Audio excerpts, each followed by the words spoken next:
Everyone, today I am going to show you how to create an optical illusion where your hand actually looks like it's extending out from the picture, and we're going to do that using line. So the very first thing is to make sure you have a piece of paper, a pencil, a ruler, or either like a piece of paper that's about the size of a ruler, and then some markers.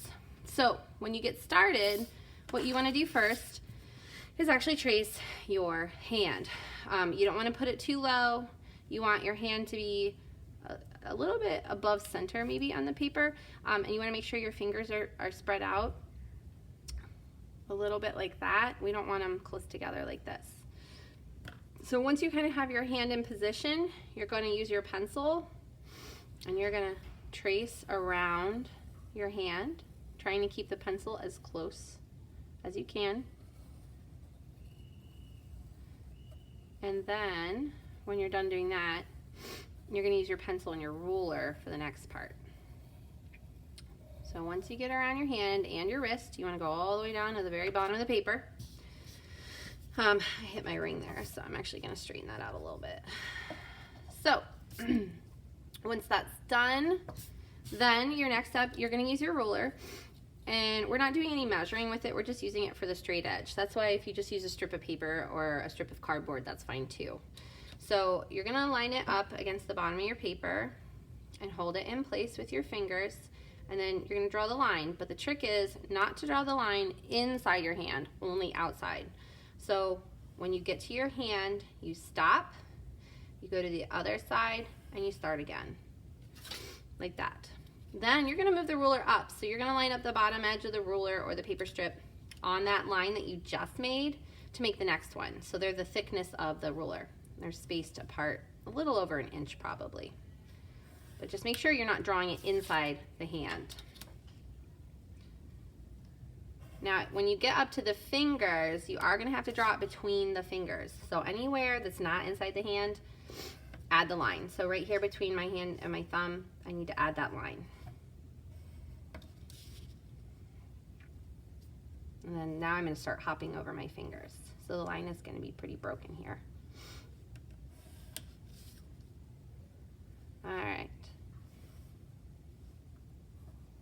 Now once you've done this, you're going to be switching over to markers.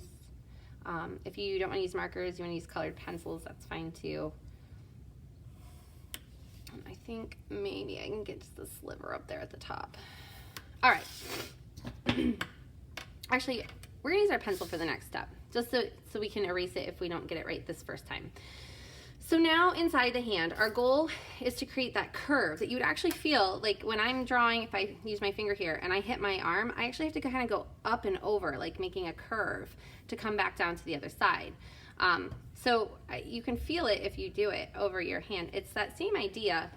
So we're going to make that curve to make it look like the line is going up and over on our hand. So you're going to start and finish where the straight line is, and in between them you're going to make the curve. Now on the wrist part, it's fairly easy because it's just one curve. The middle of the hand is the same way too. The curve's going to go a little bit longer though to the other side. I feel like this is probably maybe a little bit off here, so I'm going to make an adjustment. That's one of the reasons why using a pencil to start is helpful. There, comes back down a little bit better that way. When we do the in-between lines, just using the marker is fine because we already have these lines in place. So here, now I need to connect this part first. And then I come over to the thumb and I do a curve there. When I hit the fingers, each one kind of has its own curve.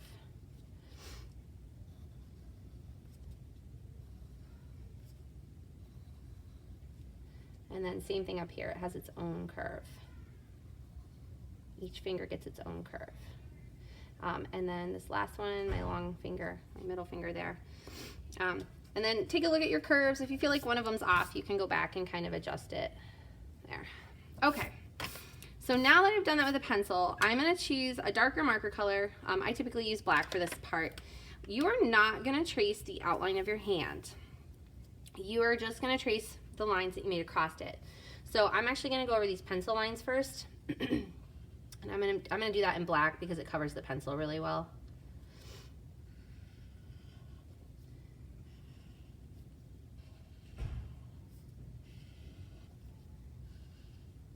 And just try your best to stay on the lines.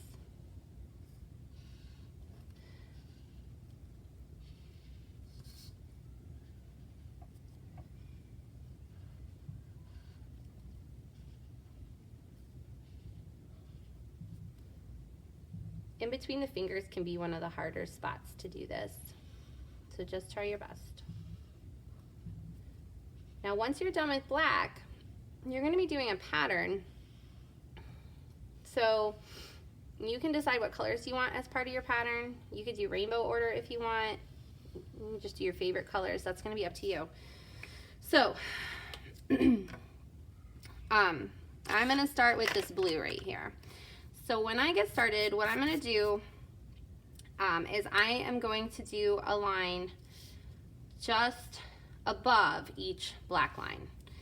You also need to treat the bottom of the paper like it has a black line so that you are filling in that bottom space too. So you can pretend that the bottom of the paper here is your black line. If you even want to draw it on there, you can do that. You can draw it right on the edge there, and then it would kind of curve across the wrist. So you're following the direction of the line, so it's straight outside and then it curves, and you want to try and keep the distance the same. So don't go too fast when you're doing this, because if the distance between the lines changes and it's farther apart on one side than the other, it gets really hard to finish this up. So try, see I got a little bit far apart there. Try to keep it about the same distance. You don't want them too far apart. If you've got a finger space between them, that's probably too much. You want to kind of keep them close together. Now, if you want this to be completely colored and you don't want the white space, you can always color the spaces in. That's fine. That's certainly a choice you can make.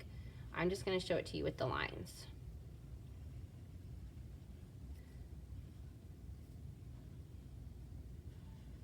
All right, so then once you do all the blue lines, you are going to choose a new color to do above the blue lines. So you're getting that color pattern. So my pattern right now is black, blue, and then I'm going to choose a new color for my next part.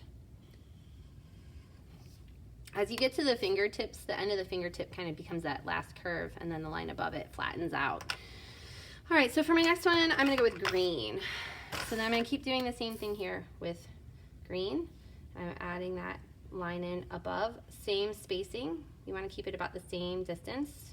Make sure it's not too far apart. You shouldn't be able to fit your finger in between. Now, it can get a little bit tricky when you start getting to these places where it flattens out between. So just try your best. Like this one right here is kind of an awkward space.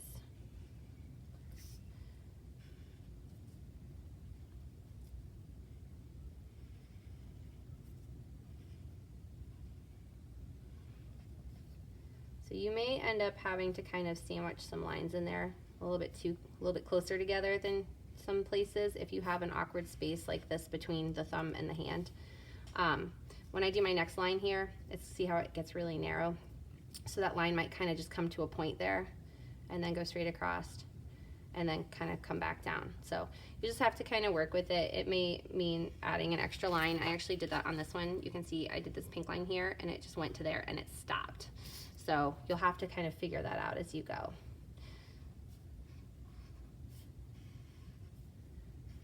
So then that one's going to straighten out because it's above the fingertip now. Okay, so you're just going to keep doing this. I'll do one more to show you, just kind of show you how I deal with that awkward spot there. I'm going to go ahead and do, you might not be able to see yellow that well. Let me do this blue-green color. All right, so I'm adding that blue-green on top of green there. And I'm about to get to that awkward spot.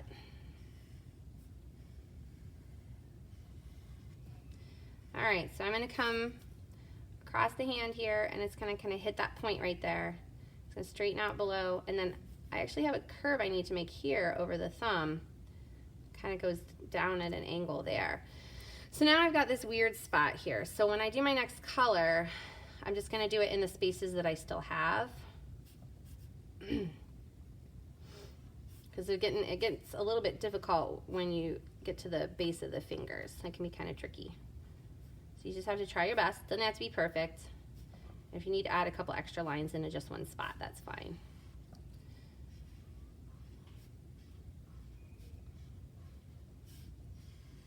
Just make sure you take your time. All right, so for this next one, I'm gonna show you in there first. I'll use some purple. So I'm gonna come here, curve, and I kind of, maybe you can get a little one in there, but that's kind of tricky in those finger spaces. Right here in this awkward space, it's just gonna kind of end right there and then pick back up over here. And I'll probably have to go in and maybe use my blue right here where this weird space is left. Just kind of add that extra line in so that it fills in that kind of spacing. Same thing up here. I've got this sort of extra space, so I'm just going to use my blue again, kind of end it at that point there. That way it's filled in. Okay, so I still have a little bit of work to do, but you get the idea. When it's done, hopefully your lines have fairly even spacing, and it creates the illusion of your hand. Now, you can leave the pencil line if you want, but at this point you can also eliminate the pencil line, and even as you erase the pencil line, you can actually still see the form of your hand. That's kind of what makes the illusion, because the lines change direction when they get to your hand, and so it creates this illusion of your hand sort of extending out from the paper and looking three-dimensional. So my preference is to actually erase the pencil lines, because then you can really truly see the illusion. When you leave the pencil lines, it takes away from it. So you can kind of see the illusion as well. All right, I hope you have fun. I'll see you later.